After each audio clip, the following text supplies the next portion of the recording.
Merci, Monsieur le Président.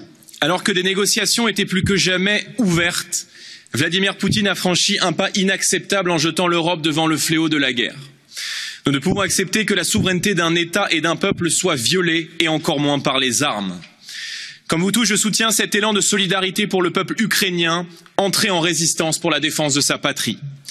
Mais le retour du tragique de l'histoire ne doit pas nous empêcher de penser avec raison, de regarder ce conflit dans sa complexité, de porter la voix de la paix et surtout de la désescalade. En soutenant l'otanisation de l'Europe depuis près de 20 ans, nous plaçant de fait sous pavillon américain, nos dirigeants ont manqué les occasions d'ouvrir une relation d'équilibre avec la Russie. Nous avons troqué notre indépendance et notre liberté d'action contre une illusion de protection et avons ainsi entretenu un climat conflictuel archaïque. Aujourd'hui, l'heure est à la fermeté et nous devons faire preuve d'unité sans ambiguïté dans le soutien au peuple ukrainien et la condamnation de cette invasion. Toutefois, je voudrais dire qu'il est malhonnête que les institutions européennes utilisent cette guerre pour faire avancer un agenda fédéraliste que les peuples refusent. C'est le cas de l'approfondissement de l'OTAN ou de l'élargissement de l'Union européenne qui ne serait d'aucun secours à l'heure où notre priorité est de faire taire les armes.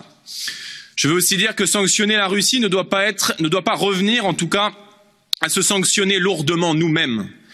Gare à ce que des sanctions prises sous le coup de l'unanimisme ne se révèlent pas être des boulets pour le pouvoir d'achat des peuples, qu'elles fassent du mal à nos entreprises tout en permettant à la Russie de renforcer son autonomie stratégique. C'est précisément le cas avec les sanctions en vigueur depuis 2014. N'utilisons pas non plus en Europe les méthodes que nous condamnons ailleurs. Il n'est pas dans les pratiques ni dans les valeurs de démocratie mature comme les nôtres de fermer des médias, quand bien même seraient-elles des relais d'influence étrangers. Tomber dans une surenchère inutile aggraverait la guerre plutôt que de trouver la paix.